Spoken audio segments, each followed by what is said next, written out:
Hello viewers, अगर आपका जन्म 21 जून से 22 जुलाई के बीच हुआ है तो आपका सनशाइन या सूर्य की राशि कैंसर या कर्क है। आइए देखते हैं इस सप्ताह 29 जनवरी से 3 फरवरी तक के लिए टैरो कार्ड्स आपसे क्या कहते हैं। साथ ही हम देखेंगे एंजल्स या आपके आराध्य जिस भी शक्ति को आप मानते हो उनके तरफ से आपके लिए क्या सजेशन और क्या गाइडेंस है। आपके लिए पहला कार्ड आया है 5 ऑफ वैंड्स का, जिसे क्लैरिफाई किया है 8 of pentacles, 3 of swords and 3 of wands ने।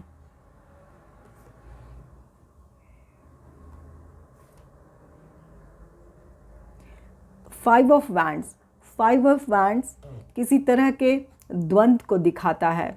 ये मानसिक द्वंद्व भी हो सकता है या आपके आसपास इस तरह का वातावरण हो कि वहाँ आप कंसंट्रेट नहीं कर पा रहे हो। आप किसी भी तरह के कोई डिस्टर्बेंस हो, कोई लड़ाई झगड़ा हो सकता है या आपके मेंटली आप बहुत सारे आप उलझनों में उलझे हुए थे, जिसकी वजह से 8 ऑफ पेंटिकल्स बताता है कि हो सकता हो अपने काम में आप कंसंट्रेट नहीं कर पा रहे हो। जिस काम को आप जो भी काम करते हो उसमें आप कंसंट्रेट नहीं कर पा रहे हो। उसमें एक बेचैनी या एक परेशानी आप महसूस कर रहे थे।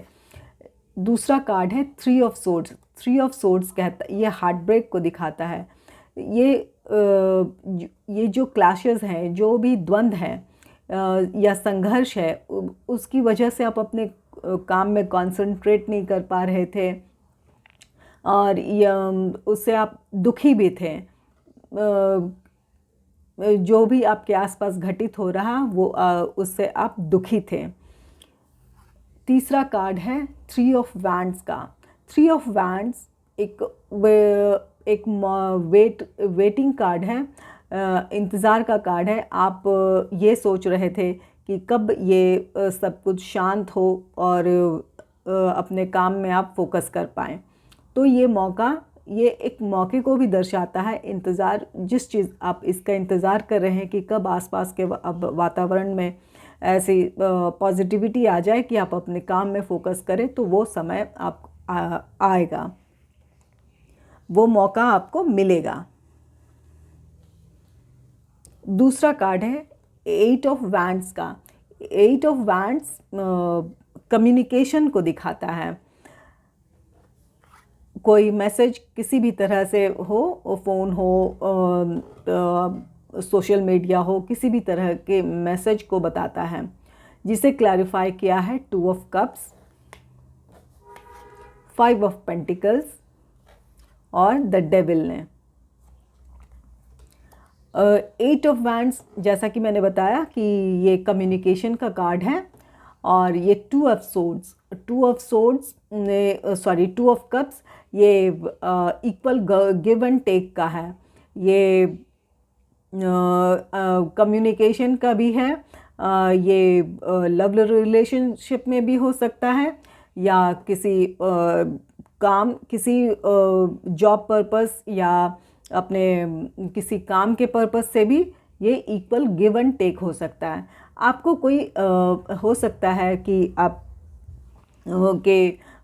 जो भी लव इंटरेस्ट हो उनकी तरफ से आपको कोई मैसेज आए, या हो सकता है कि आपके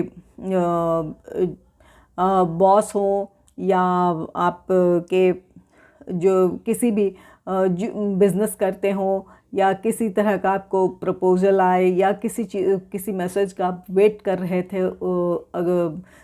अपोजिट साइड से, तो वो आपको मिल सकता है। दूसरा कार्ड है 5 ऑफ पेंटिकल्स। 5 ऑफ पेंटिकल्स, आप शायद इस कम्युनिकेशन का आप वेट कर रहे थे और वो कम्युनिकेशन नहीं आ रहा था, तो आप अपने आप को बिल्कुल अकेला पा रहे थे। आप जैसा ये कार्ड बता रहा है कि जैसे परेशानी में वो आप अकेले पड़ गए थे, आप उदास थे। ये कम्युनिकेशन, लेकिन ये कार्ड बता रहा है कि ये जो आपकी उदासी थी, जिस वजह से आप निराश थे, आपकी निराशा दूर होगी। तीसरा कार्ड है द डेविल का। तो ये जो कम्युनिकेशन आपके लिए आएगा, ये चाहे रिलेशनशिप में हो या आपके किसी जॉब के सिलसिले में हो, ये कम्युनिकेशन आएगा और आप अपने काम या उस रिलेशनशिप या जो अपने पार्टनर के लिए आप बहुत उस पैशनेट फील करेंगे, बहुत अट्रैक्शन आपका उनकी तरफ रहेगा। ये आपका काम भी हो सकता है या किसी लव इंटरेस्ट का भी, कोई लव इंटरेस्ट भी हो सकता है। आप उनके लिए बहुत पैशनेट, बहुत अट्रैक्शन फील करेंगे।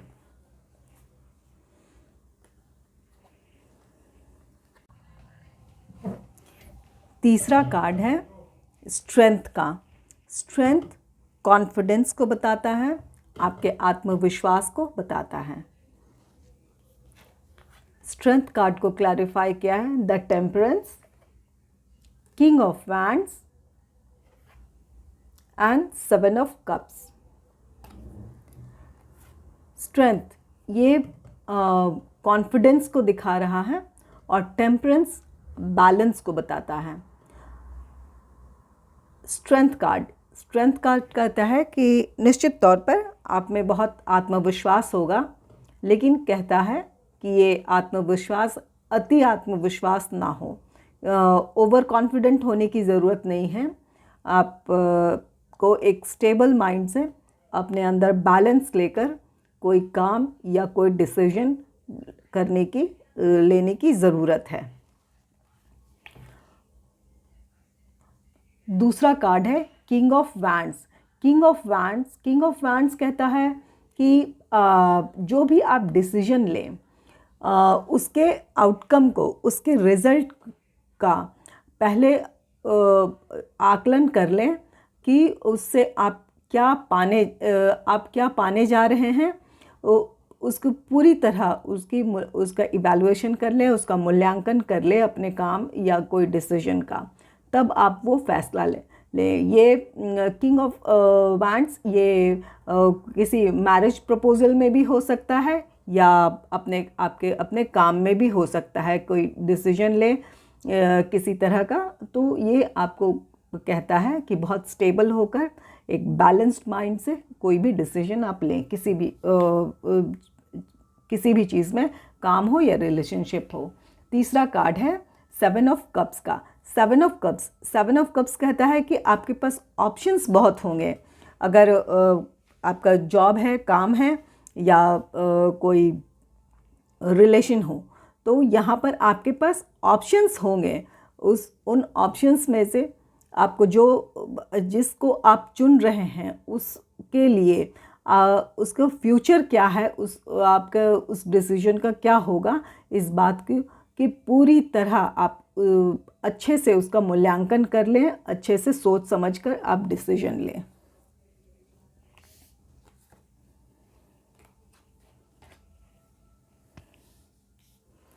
आइए देखते हैं आपके आराध्य, आपके जिस भी शक्ति को आप मानते हैं, उनकी तरफ से आपके लिए क्या सजेशन है। उनका कहना है, उनकी तरफ से आपके लिए कार्ड आया है ट्रस्ट का। कहते हैं कि अपने आप पर और अपने ईश्वर पर, अपने आराध्य पर पूरी तरह विश्वास रखिए और अपने उस विश्वास के साथ अपना काम कीजिए, अपने काम पर आगे बढ़िए। यहाँ हाँ या ना है, ना नहीं होता है। यहाँ ईश्वर पर अपनी निष्ठा रखिए और उन पर विश्वास कीजिए कि जो होगा आपके अच्छे के लिए होगा। दूसरा गाइडेंस कार्ड है magic. There is magic around you, so expect excitement and joy. ये कहता है कि आपके आसपास बहुत सारी खुशियां हैं। आपके लिए जिस रिज़ल्ट की आप कामना करते हैं, जिस तरह का आउटकम अपने काम से चाहते हैं, ईश्वर से प्रार्थना कीजिए कि वो आपको आशीर्वाद दें, आपके साथ हमेशा रहें। इस बात पर आपको भरोसा, ये ट्रस्ट का कार्ड भी कहता है कि आपको भरोसा रखना है कि आपके आराध्य, आपके ईस्ट, आप जिस भी शक्ति को आप मानते हो वो आपके साथ हैं, वो आपके लिए हमेशा आपके लिए सकारात्मक परिणाम आपको उनके आशीर्वाद से मिलता है। इस बात पर आप पूरा भरोसा रखें और इस भरोसे के साथ ही काम करें। धन्यवाद। अगर आपको मेरी रीडिंग पसंद आई है तो रीडिंग को लाइक करें और चैनल को सब्सक्राइब करें। धन्यवाद।